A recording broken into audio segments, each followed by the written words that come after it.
నమస్తే welcome to ABN news at 9 bulletin ముందుగా headlines చూద్దాం. తెలంగాణ ప్రజల కష్టాలు తీర్చడానికి రాజకీయ పార్టీ ఖమ్మంలో షర్మిల ప్రకటన. వకీల్ సాబ్పై వైసీపీ రాజకీయం జగన్ భయపడ్డారన్న జనసేన బీజేపీ.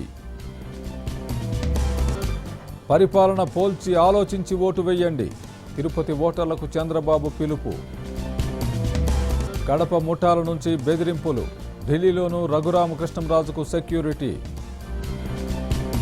ప్రైవేట్ టీచర్లకు ప్రతి నెల తెలంగాణ సర్కార్ సాయం కంటి తుడుపు చర్యనని కాంగ్రెస్ విమర్శ. మోదీ టీకా ఉత్సవ్ ప్రకటనపై విమర్శలు రాష్ట్రాల ఒత్తిడి ఎగుమతులు ఆపాలన్న రాహుల్. కూలీలకు కావాల్సినన్ని రైళ్లు నడుపుతాం ఆపుతారనే ప్రచారాన్ని ఖండించిన రైల్వే శాఖ. ఎరువుల ధర పెంపుపై యూటర్న్ యూరియా తప్ప ఏవీ పెంచొద్దన్న కేంద్రం. కోహ్లీ వర్సెస్ రోహిత్ ఐపీఎల్ తొలి మ్యాచ్లో హోరాహోరీ.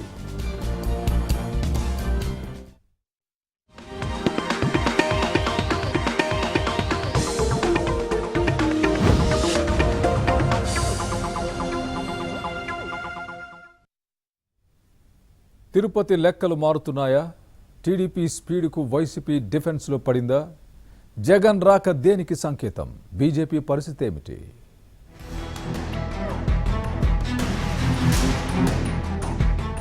తిరుపతి లోక్సభ ఉప ఎన్నిక పోలింగ్ తేదీ సమీపించే కొద్దీ క్షేత్రస్థాయిలో పరిస్థితులు మారిపోతున్నాయి. ప్రచారంలో వింత పోకడలు, ఇంటింటికి కరపత్రాల పంపిణీ, క్లస్టర్ల వారీగా ఇన్ఛార్జీలు, పోలింగ్ బూత్ల వారీగా ఇంటింటికి వెళ్లి ప్రచారం, ఓటర్ స్లిప్పుల పంపిణీ వంటి అనేక కార్యక్రమాలపై తెలుగుదేశం దృష్టి పెట్టింది. ఆయా నియోజకవర్గాలకు వెళ్లిన సమయంలో లోకేష్ సమీక్ష నిర్వహిస్తున్నారు. ఈ నెల 15వ తేదీ వరకు చంద్రబాబు తిరుపతి లోక్సభ నియోజకవర్గంలో ప్రచారం నిర్వహించనున్నారు. ఓటర్లను ఈ నెల 16వ తేదీ వరకు కనీసం 5 సార్లైనా వ్యక్తిగతంగా కలిసి కరపత్రాలు అందించి తెలుగుదేశం అభ్యర్థికి ఓటు వేయాలని విజ్ఞప్తి చేయాలని నిర్ణయించారు.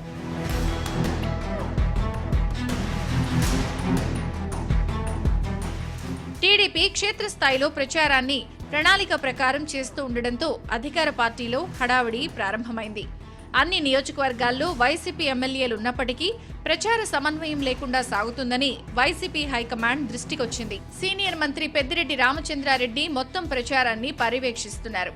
సమన్వయం లేకుండా సాగుతున్న ప్రచారం పార్టీకి ఇబ్బందికరంగా మారిందని మరికొందరు సమాచారం పంపినట్టు తెలిసింది. దీనిపై తాడేపల్లి నుంచి తిరుపతిలోని నేతలతో పార్టీ అగ్రనేతలు మాట్లాడారు. జగన్ ఈ నెల 14వ తేదీన తిరుపతిలో నిర్వహించనున్న ర్యాలీ, బహిరంగ సభలతో ప్రచారాన్ని పీక్కు తీసుకువెళ్లాలని వైసీపీ భావిస్తోంది. గత ఎన్నికల కంటే ఎక్కువ మెజారిటీ రావాలని సీఎం జగన్ టార్గెట్ పెట్టారు.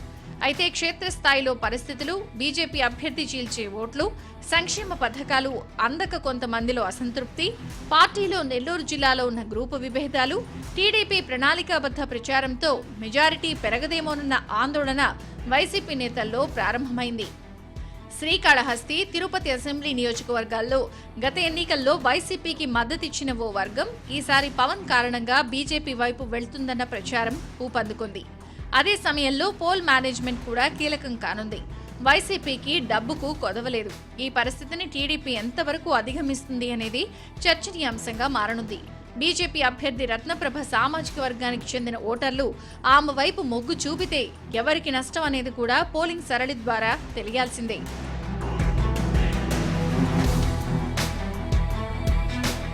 ఈ నెల 14వ తేదీన బీజేపీ జాతీయ అధ్యక్షుడు జేపీ నడ్డా తిరుపతిలో పాదయాత్ర నిర్వహించి నెల్లూరు జిల్లాలో జరిగే బహిరంగ సభలో పాల్గొని తమ అభ్యర్థి రత్నప్రభకు మద్దతివ్వనున్నారు. ఇదే సభలో జనసేన అధినేత పవన్ కళ్యాణ్ కూడా పాల్గొననున్నారు. క్షేత్రస్థాయిలో సంఘ్ కార్యకర్తలు, హోల్ టైమర్లు జనసేన అధినేత ప్రచారం చేస్తున్నారు. బీజేపీ చీల్చే ఓట్లు అధికార పార్టీకి ఇబ్బందికరంగా మెజారిటీ నియోజకవర్గాల్లో తెలుగుదేశం పార్టీ 1-2 నియోజకవర్గాల్లో ఇబ్బందికరంగా మారనుందని పరిశీలకులు చెబుతున్నారు. పోలింగ్ తేదీ సమీపించే కొద్దీ తిరుపతిలో రాజకీయ సమీకరణాలు మారిపోతున్నాయి. 2 ఏళ్లలో ఏపీకి ఏమీ చేయలేని జగన్కు ఎందుకు ఓటేయాలో ప్రజలు ఆలోచించాలని చంద్రబాబు విజ్ఞప్తి చేశారు. తిరుపతి ఉప ఎన్నిక ప్రచారంలో భాగంగా నెల్లూరు జిల్లా పొదలకూరులో చంద్రబాబు రోడ్ షో నిర్వహించారు. జగన్ పాలనపై విమర్శనాస్త్రాలు సంధించారు. బాధుడు తమ్ముళ్ళు ఏం చెప్పాలి? ఇంకో పక్క సిమెంట్ అంతా కూడా ఆయనకే కావాలి. ఆ సిమెంట్ ఫ్యాక్టరీ మాత్రం మంచి లాభాలు, నీ కొంప కూలిపోతా ఉంది. ఏం చెప్పాలి? ఆ పేపర్ సాక్షి పేపర్, దానికి మొత్తం యాడ్లన్నీ దానికి వెళ్ళిపోతాయి. తెల్లవారు చూస్తే కంపు కొడుతుంది. ఆ పేపర్ చూస్తా ఉంటే మనకు రోషం వస్తుంది, కానీ ఏమీ చేయలేవు. ఆ పరిస్థితిలో మనం ఉన్నాం.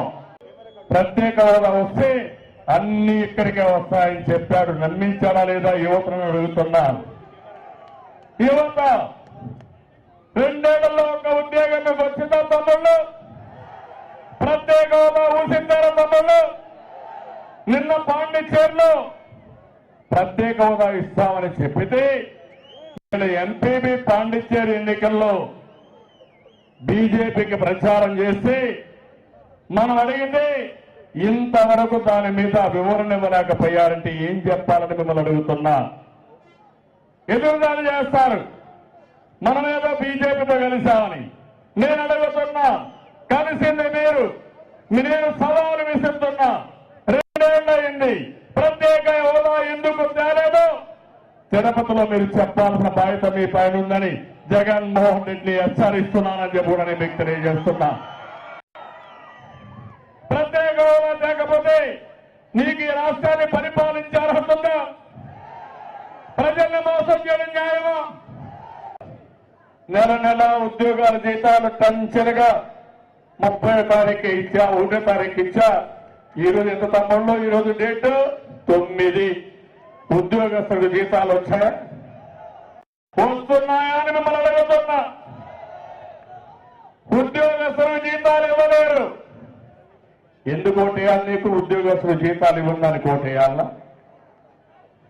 చెప్పిన హామీ ఏదైతే సిపిఎస్ఆర్ రద్దు చేస్తానని చెప్పావు, దాన్ని కోటేయాలి. నీకు చేయని దానికి ఈ విధంగా మీరు చెప్పాలంటే నేను 100 రీజన్లు చెప్పగలుగుతాను ఈ పార్టీకి ఎందుకు ఓటు చేయకూడదు, ఎందుకు వైఎస్ఆర్ కాంగ్రెస్ పార్టీని చిత్తుగా ఆలోచించి పరమాగ లక్ష్యాన్ని ఎందుకు గెలిపించాలని. ఎన్నికల ముందు డిఎస్సి క్యాలెండర్ను ప్రకటిస్తానన్న జగన్ 2 ఏళ్లైనా ఒక్క డిఎస్సిని కూడా ప్రకటించలేదని అన్నారు నారా లోకేష్. నెల్లూరు జిల్లా గూడూరు నియోజకవర్గం కోటాలో లోకేష్ రోడ్ షో నిర్వహించారు. చంద్రబాబు హయాంలో అనేక కంపెనీలు తిరుపతికి వచ్చాయని, జగన్ హయాంలో ఒక్క కంపెనీ కూడా రాలేదని విమర్శించారు. జగన్ పేరును సైకో రెడ్డిగా మార్చానని వివరించారు. నీటి పన్ను, చెత్త పన్ను, కరెంటు ఛార్జీలు, పెట్రోల్ ధరలు, నిత్యావసరకుల ధరల నుంచి 100 రూపాయలు లాగేసుకుంటారు కదా. అలా ఉండే పరిస్థితి. ఇది చూస్తే మీకు ఒక చిన్న కథ చెప్పాలా. ఊర్లో ఒక ముసలి పులి ఉంటుంది. పులి కూర్చుంటుంది, వేటకెళ్ళే పరిస్థితి ఉండదు. పాపం ఒక పెద్ద అటా వెళ్తుంటే పులి చెప్తుంది, ఇటు రావా, నా దగ్గర బంగారు పళ్ళం ఉంది, నీకు ఇస్తాను అంటాడు. అప్పుడు ఆయన చూసి, ఈ ముసలి పుల్లి నేను ఎట్ట నమ్మాలి అంటాడు. అప్పుడు అంటుంది, నా దగ్గర బంగారు పొలం ఉంది, రా అంటాడు. పాపం తెలియదు కదా తాతకి. వెళ్తాడు, ఇట్లా నోరు తెరుస్తుంది పులి, తల పెడతాడు, పులి మింగేస్తాడు. అవునా? ఎందుకు చెప్తున్నానో తెలుసా? ఇది ఈ ముసలి పుల్లి జగన్ రెడ్డి పాప ఆ తాత ఆంధ్ర రాష్ట్ర ప్రజలు ఈయనతో బంగారు పొలం ఇస్తామని మనం వెళ్తున్నాము, ఈ రోజు మన ఆయన మింగేశాడు. అవునా కదా? ఇక్కడ చాలా మంది యువకులు ఉన్నారు, ఉత్సాహంగా ఉన్నారు. ఎన్నికల ముందర జగన్ రెడ్డి ఏం చెప్పాడు? డిఎస్సి క్యాలెండర్ ఇస్తాడు, ప్రతి సంవత్సరం ప్రభుత్వ ఉద్యోగాలు మీకు ఇస్తాడు. డిఎస్సి క్యాలెండర్ ఏమో తిరిగిపోతుంది. 1 సంవత్సరం అయిపోయింది, 2వ సంవత్సరం అయిపోయింది, కానీ ఒక్క డిఎస్సి నోటిఫికేషన్ వచ్చిందా? ఒక ఏపీపీఎస్సి నోటిఫికేషన్ వచ్చిందా? ఈ జగన్ రెడ్డి ముఖ్యమంత్రి అయిన తర్వాత ఆంధ్ర రాష్ట్రానికి కనీసం ఒక్క పరిశ్రమ వచ్చిందా అని మిమ్మల్ని అడుగుతున్నాం. వచ్చిందా?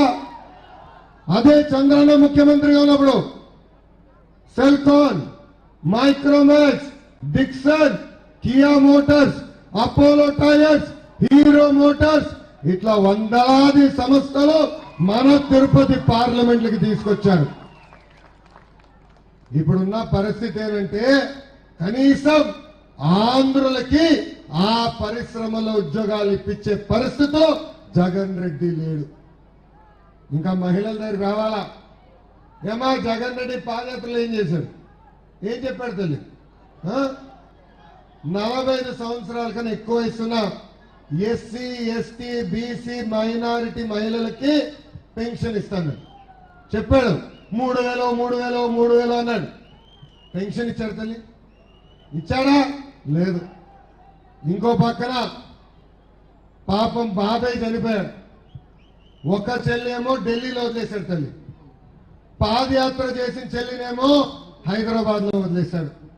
సొంత చెల్లెలకి న్యాయం చేయలేనోడు మనకి న్యాయం చేస్తారని ఒక్కసారి మేము అందరిని ఆలోచించమంటున్నాం.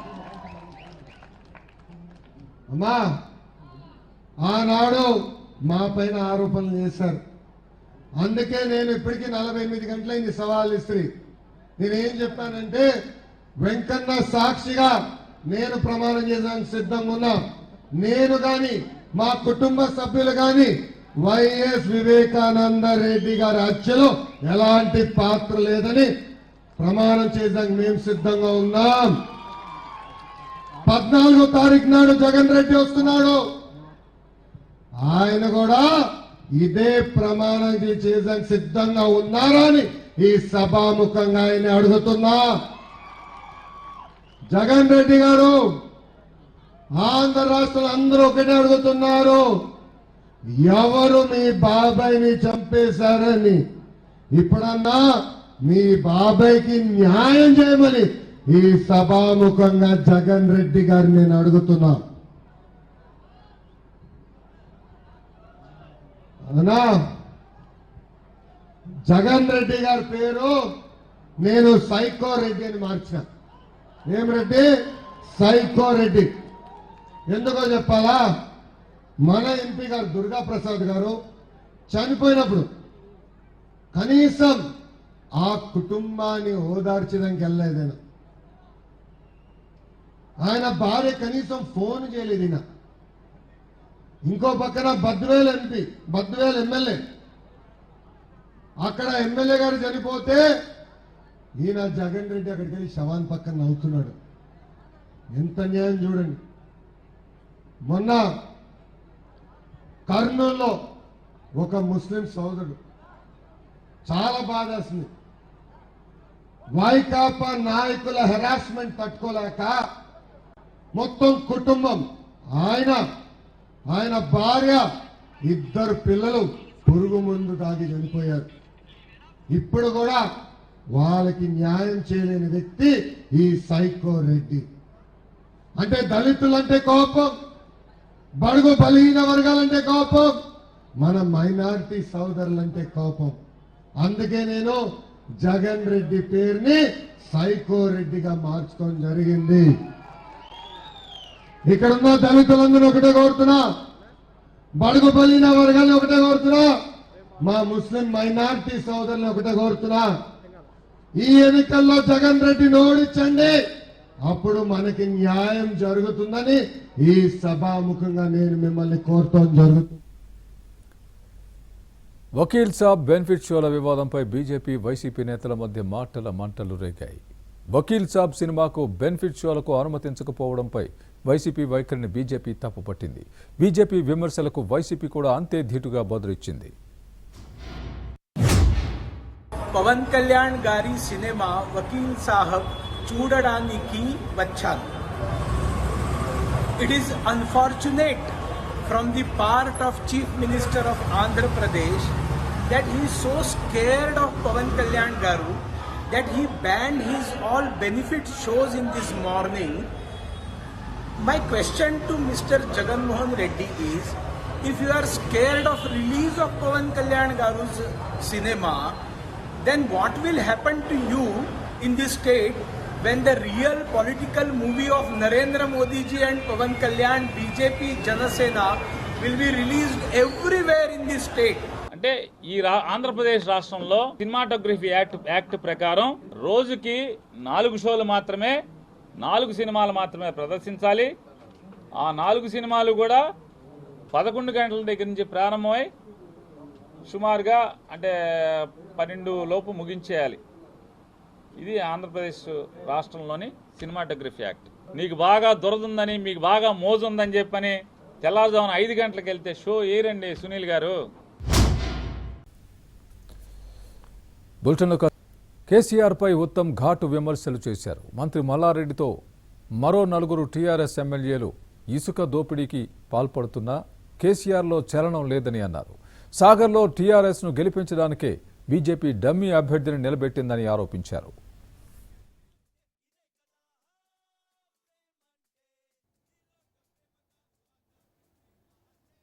నలుగురు టీఆర్ఎస్ ఎమ్మెల్యేలు ఉన్నారు అనే మాట బెంగళూరు పోలీస్ అధికారులు తెలియజేశారు. వాళ్ళకి షో కాజ్ నడుస్తుందని మేమే ప్రెస్ తెలియజేస్తామని చెప్పారు. నేను ఆ విషయంలో మరి వాళ్ళు ఎఫ్ఐఆర్ కాపీ తెప్పిస్తున్నాం, వచ్చిన తర్వాత మీకు తెలియజేస్తాను. అదేవిధంగా నాగార్జున సాగర్ ఎన్నికలో కూడా బీజేపీ టీఆర్ఎస్ కొల్యూడ్ అయినాయి. టీఆర్ఎస్ పార్టీని గెలిపించే ప్రయత్నంలోనే బీజేపీ చాలా బలహీనమైన క్యాండిడేట్ ని పెట్టడం జరిగింది. ఇది బీజేపీ టీఆర్ఎస్ కొల్యూషన్ కి మనం ఉదాహరణని మనం చేస్తున్నాను. అదేవిధంగా ముఖ్యమంత్రి మంత్రి మల్లారెడ్డి, 4 టీఆర్ఎస్ ఎమ్మెల్యేలు, అదేవిధంగా తుంగతుర్తి నియోజకవర్గంలో శాసనసభ్యుని ఆధ్వర్యంలో పెద్ద ఎత్తున ఇసుక దోపిడీ జరుగుతుందని చెప్పి ఒక ప్రముఖ దినపత్రికలో బ్యానర్ హెడ్లైన్స్ వచ్చినా ఈ ప్రభుత్వంలో చలనం లేదు. అదేవిధంగా ఈ రోజు కూడా కొనసాగుతుందని చెప్పి మీకు మనవి చేస్తున్నాను. మరి ఇంతవరకు శాండు, ల్యాండు, మైన్స్, వైన్స్ ఉండే వీళ్ళ స్లోగను, వీళ్ళ మోటో, వీళ్ళ మేనిఫెస్టో. ఇప్పుడు శాండు, ల్యాండు, మైన్స్, వైన్స్ తో సహా డ్రగ్స్ కూడా యాడ్ అయిపోయింది టిఆర్ఎస్ లీడర్స్ ల యొక్క మేనిఫెస్టోలో మనం చేస్తున్నాను. మంత్రికి, టిఆర్ఎస్ మంత్రులకు, టిఆర్ఎస్ ఎమ్మెల్యేలకి ఈ విషయాల్లో బుద్ధి చెప్పాలి. టిఆర్ఎస్ పార్టీని చిత్తుగా ఓడించాలని చెప్పి నాగార్జున సాగర్ ఓటర్లకు కూడా అప్పీల్ చేస్తున్నాం. మిత్రులారా, కేసీఆర్ ముఖ్యమంత్రి అయిన తర్వాత తెలంగాణలో రాజకీయాల్ని భ్రష్టు పట్టించిన విషయం అందరికీ తెలుసు. ఎప్పటిలాగే మళ్ళీ డబ్బులు, లిక్కర్ ఒక ప్రవాహంలో కొనసాగిస్తున్నారు.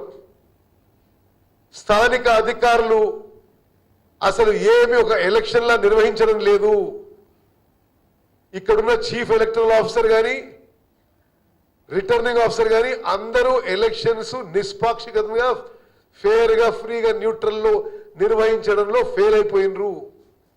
ఈ విషయాన్ని నేను మరి కొంతమంది ప్రముఖులు రేపు ఢిల్లీ పోయి ఎలక్షన్ కమిషన్ ఆఫ్ ఇండియా దృష్టికి కూడా తీసుకురా ఉన్నాం. మరి అక్కడ నాగార్జున సాగర్లో ఫ్రీ అండ్ ఫేర్ ఎలక్షన్స్ జరగాలని చెప్పి డిమాండ్ చేస్తూ ఈ విధంగా డబ్బు, మద్యం ప్రవాహం ఆపాలని, అదేవిధంగా మరి అక్కడ స్థానిక టీఆర్ఎస్ నాయకులు ఎవరు ప్రచారంలో పాల్గొంటలేరు. బయట నుంచి మొత్తం కేబినెట్ మంత్రులు, ఎంపీలు, ఎమ్మెల్యేలు, ఎమ్మెల్సీలు మరి 100 బండ్లలో మరి రోజు లిక్కరు మరి పంచుతూ, వాళ్ళు అందులో మునుగుతూ మరి పూర్తిగా డబ్బులు పంచుతూ అక్కడ ఎలక్షన్ వాతావరణాన్ని సరిగ్గా ఒక న్యూట్రల్గా, ఒక ఫ్రీగా, ఒక ఫేర్గా చేయడంలో ఇక్కడున్న ఎలక్షన్ కమిషన్ ప్రతినిధులు, సిఇఓ వాళ్ళు అంటూ పూర్తిగా బులెటిన్లో మరో షార్ట్ బ్రేక్ తీసుకుని ఏకంగా ఉన్నారనే విషయంపై మమతా బెనర్జీ ఆత్మ పరిశీలన చేసుకోవాలని అన్నారు కేంద్ర హోంశాఖ మంత్రి అమిత్ షా. కోల్కతాలో ఇంటింటి ప్రచారం నిర్వహించారు ఆయన. మమతా బెనర్జీ సొంత నియోజకవర్గం భవానీపూర్లో ప్రచారం చేపట్టారు. స్థానిక ఓటర్లను పలకరించి కమలం గుర్తుకు ఓటేయాలని కోరారు.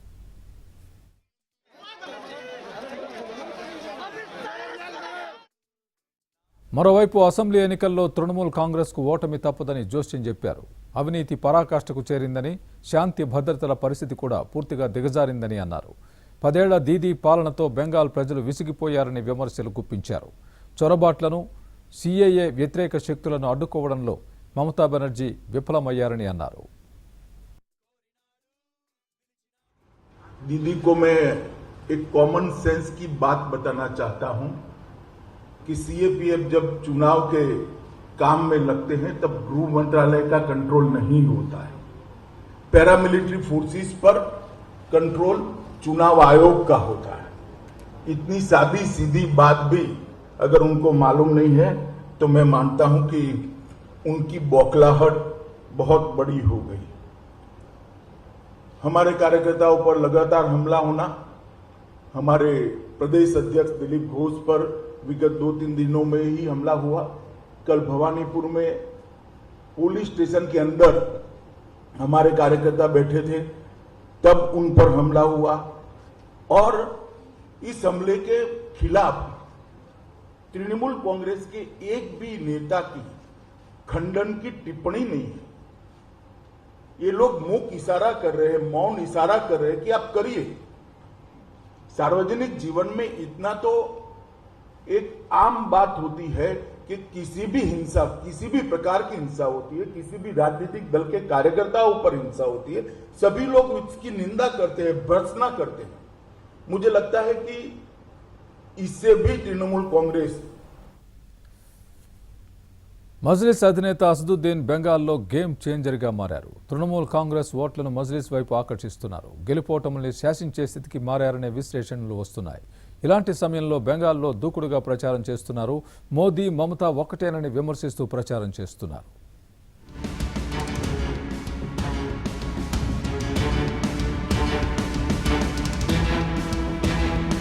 దేశంలో కొంతకాలంగా రాజకీయాల స్వరూపమే మారిపోయింది. బీజేపీ వచ్చాక ఇది మరింత ఎక్కువైంది. హిందుత్వ ఎజెండాను ఎత్తుకున్న బీజేపీ చాలా రాష్ట్రాల్లో విజయాలు సాధించింది. ఇప్పుడు అధికారంలో లేని రాష్ట్రాలపైన ఇదే ఎజెండాతో ముందుకెళ్తోంది. ముళ్ళును ముళ్ళుతోనే తీయాలన్న ఫార్ములాతో బీజేపీపై కౌంటర్ వ్యూహంతో మజ్లీస్ ముందుకెళ్తోంది. ఉత్తరాదిన పార్టీ విస్తరణపై దృష్టి పెట్టింది. ఇప్పటికే మహారాష్ట్ర, బీహార్ వంటి రాష్ట్రాల్లో మజ్లీస్ తమ ఉనికిని చాటుకుంది.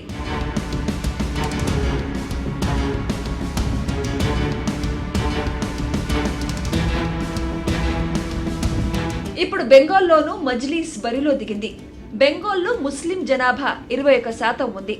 53 మంది ముస్లిం ఎమ్మెల్యేలు ఉన్నారు. అయినప్పటికీ ముస్లింలు సామాజికంగా, ఆర్థికంగా ఎంతో వెనుకబడి ఉన్నారని మజ్లీస్ అధినేత అసదుద్దీన్ ఓవైసీ చెబుతున్నారు. మోదీ, మమత ఒకే నాణానికి బొమ్మ బొరుసు లాంటి వారని, దొందేనని ఓవైసీ అంటున్నారు. బెంగాల్ ఎన్నికల ప్రచారంలో అటు మోదీ గాని ఇటు మమత గాని మాట్లాడిన భాష వారేంటో తెలియజేస్తోందని ఓవైసీ దుయ్యబట్టారు. హిందూ ఓట్ల కోసం మమత మాట్లాడిన తీరును మజ్లీస్ అధినేత ప్రత్యేకంగా ప్రస్తావిస్తున్నారు.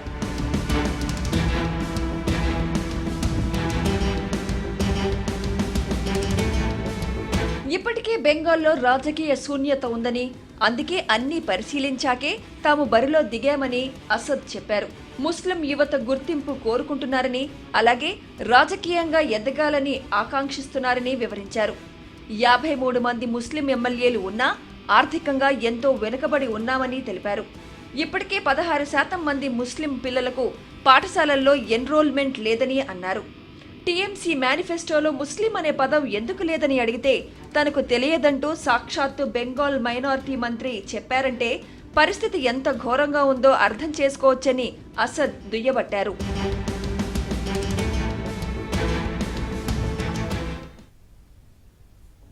కరోనా కేసుల సంఖ్య పెరిగిపోతోంది. ఆసుపత్రులు నిండిపోతున్నాయి. మరణాల సంఖ్య కూడా ఎక్కువైపోతోంది. డిమాండ్కు సరిపడా వ్యాక్సిన్లు కూడా అందుబాటులో ఉండడం లేదు. రోజు రోజుకి పరిస్థితి భయంకరంగా మారుతోంది. తెలుగు రాష్ట్రాలలో నమోదవుతున్న కేసులు చూసి ప్రజలు భయాందోళన చెందుతున్నారు. తెలంగాణలో రోజు 2000కు తగ్గకుండా కేసులు నమోదవుతున్నాయి. మరణాల సంఖ్య కూడా పెరుగుతోంది. గడిచిన 24 గంటల్లో కొత్తగా 2478 కరోనా కేసులు నమోదయ్యాయి. 5 మరణించారు. జీహెచ్ఎంసీ పరిధిలో 402 కేసులు నమోదయ్యాయి. కరోనా భయంతో హైదరాబాద్లో కరోనా టెస్టింగ్ సెంటర్ల వద్ద జనం బారులు తీరుతున్నారు. మహారాష్ట్రలో కేసుల సంఖ్య విపరీతంగా పెరుగుతూ ఉండడంతో అక్కడి నుంచి వైద్యం కోసం హైదరాబాద్కు వచ్చే వారి సంఖ్య కూడా ఎక్కువగా ఉంది. దీంతో హైదరాబాద్లో టెస్టింగ్ సెంటర్లు, ఆసుపత్రులు కరోనా రోగులతో కిటకిటలాడుతున్నాయి.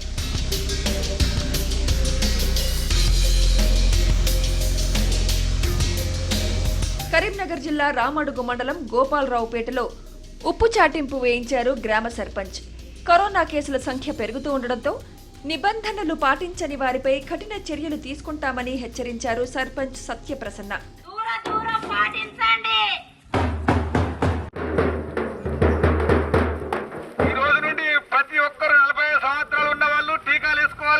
మహబూబ్ నగర్ ఆసుపత్రిలో 100 కోట్లతో అధునాతన విభాగాన్ని త్వరలో ఏర్పాటు చేస్తామన్నారు మంత్రి శ్రీనివాస్ గౌడ్. కార్పొరేట్ స్థాయి వైద్యం ప్రభుత్వ జనరల్ ఆసుపత్రిలో నిరుపేదలకు అందేలా అన్ని చర్యలు తీసుకుంటున్నామన్నారు. మహబూబ్ నగర్ ప్రభుత్వ ఆసుపత్రిలో తల్లి శాంతమ్మతో కలిసి శ్రీనివాస్ గౌడ్ వ్యాక్సిన్ వేయించుకున్నారు.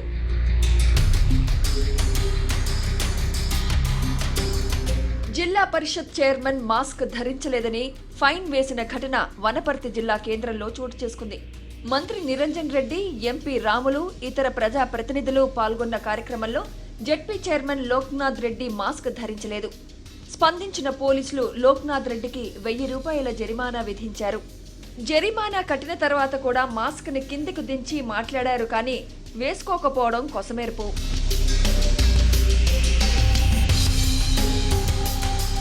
ఏపీలోనూ కరోనా కల్లోలం రేపుతోంది. గడిచిన 24 గంటల్లో 31,892 కరోనా పరీక్షలు నిర్వహించగా 2,765 కొత్త కేసులు నమోదయ్యాయి. 11 మంది మృతి చెందారు. ప్రభుత్వం లాక్డౌన్ ప్రకటించకపోయినప్పటికీ పలు గ్రామాల్లో స్వచ్ఛందంగా లాక్డౌన్ ప్రకటించుకున్నారు. ఆయా ప్రాంతాల్లో పెరుగుతున్న కరోనా కేసులను బట్టి స్థానికంగా ఆంక్షలు విధిస్తున్నారు. గుంటూరు జిల్లా కొల్లిపర, భట్టిప్రోలు మండలాల్లో లాక్డౌన్ కొనసాగుతోంది. లెక్చరర్ అవతారం ఎత్తారు తాడిపత్రి మున్సిపల్ చైర్మన్ జేసీ ప్రభాకర్ రెడ్డి. అనంతపురం జిల్లా తాడిపత్రిలో ఓ ప్రైవేట్ కళాశాలలో విద్యార్థులకు కరోనాపై అవగాహన కల్పించారు. అందరూ అప్రమత్తంగా ఉండాలని, నిబంధనలు పాటించాలని సూచించారు.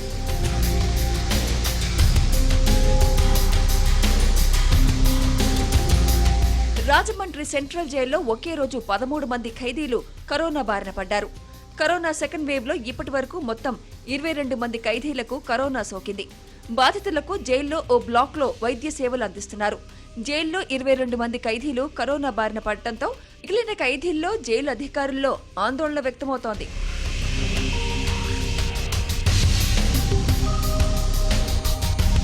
తూర్పుగోదావరి జిల్లాలో వైసీపీ ఎమ్మెల్యేలు పర్వత ప్రసాద్, చిర్ల జగ్గిరెడ్డి వారి నివాసాల్లో కోవిడ్ టీకా తీసుకోవడంపై కలెక్టర్ మురళీధర్ రెడ్డి విచారణకు ఆదేశించారు. సిబ్బందిపై విచారణ చేపట్టి 24 గంటల్లో నివేదిక ఇవ్వాలని ఆదేశాలు జారీ చేశారు. ఇక దేశంలో కూడా కరోనా సెకండ్ వేవ్ టెన్షన్ పెడుతోంది. పెద్ద ఎత్తున ఫ్రంట్ లైన్ వారియర్స్ ను కబళిస్తోంది. వైరస్ వ్యాప్తిని అడ్డుకునేందుకు మహారాష్ట్ర, మధ్యప్రదేశ్లో వారాంతపు లాక్డౌన్ విధించారు. ఇక దేశంలోకి త్వరలోనే 3వ టీకా కూడా అందుబాటులో వచ్చే అవకాశాలున్నాయి.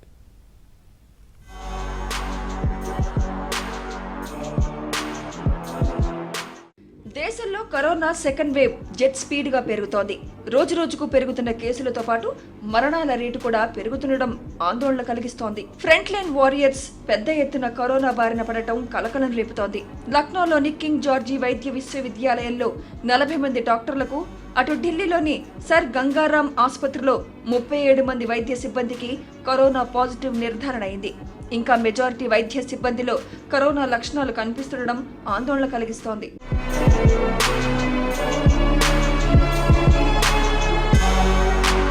King George medical university VC professor Bipin పురికి కూడా కరోనా సోకింది.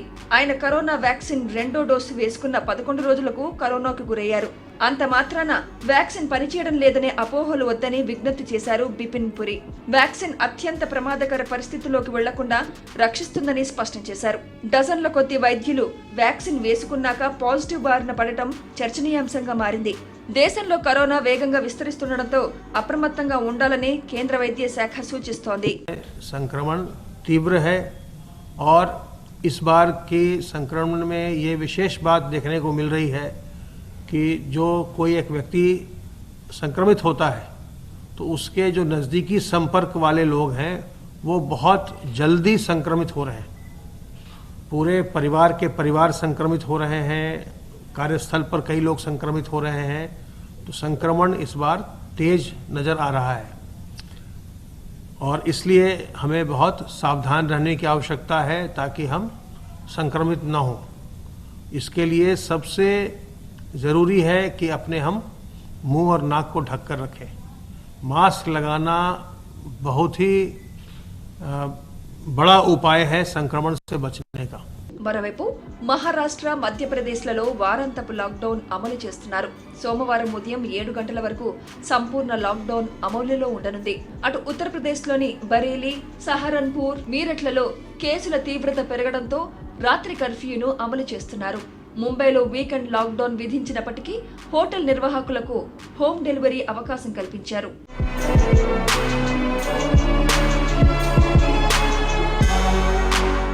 ఇక అమెరికా సంస్థ జాన్సన్ అండ్ జాన్సన్స్ రూపొందించిన సింగిల్ డోస్ కరోనా టీకా మన దేశంలో అందుబాటులోకి రానుంది.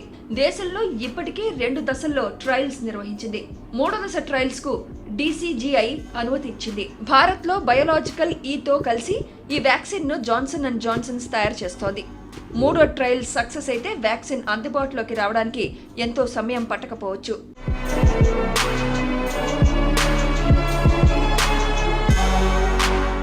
మధ్యప్రదేశ్లో PPE కిట్ ధరించి ఉన్న వైద్య సిబ్బంది అంబులెన్స్ ఆపి జ్యూస్ తాగడం కలకలం రేపింది. ఓ కోవిడ్ పేషెంట్ ను తీసుకెళ్తూ మార్గ మధ్యలో రాజేంద్ర టాకీస్ వద్ద ఉన్న జ్యూస్ సెంటర్ వద్ద అంబులెన్స్ ఆపి జ్యూస్ తాగారు. ఆ సమయంలో రోడ్డు కిటకిటలాడుతోంది. వైద్య సిబ్బంది తీరుపై స్థానికులు ఆగ్రహం వ్యక్తం చేశారు.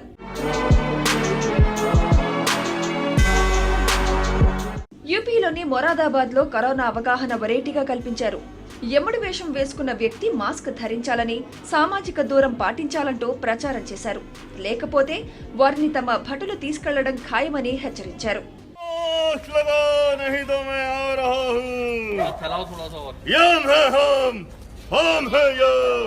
దేశంలో ఈ నెల 11 నుంచి 14 వరకు టీకా ఉత్సవ్ నిర్వహించాలన్న మోదీ వ్యాఖ్యలను రాహుల్ తప్పుబట్టారు. దేశంలో వ్యాక్సిన్ కొరత తీవ్రంగా ఉందన్న రాహుల్ విదేశాలకు వ్యాక్సిన్ల ఎగుమతులు ఎంతవరకు సమంజసమని ప్రశ్నించారు. వ్యాక్సినేషన్ టీకా ఉత్సవ్ పేరిట జరపడానికి ఇది వేడుక కాదని రాహుల్ అన్నారు. ఆయా రాష్ట్రాల డిమాండ్కు సరిపడా టీకా సరఫరా చేయాలని సూచించారు.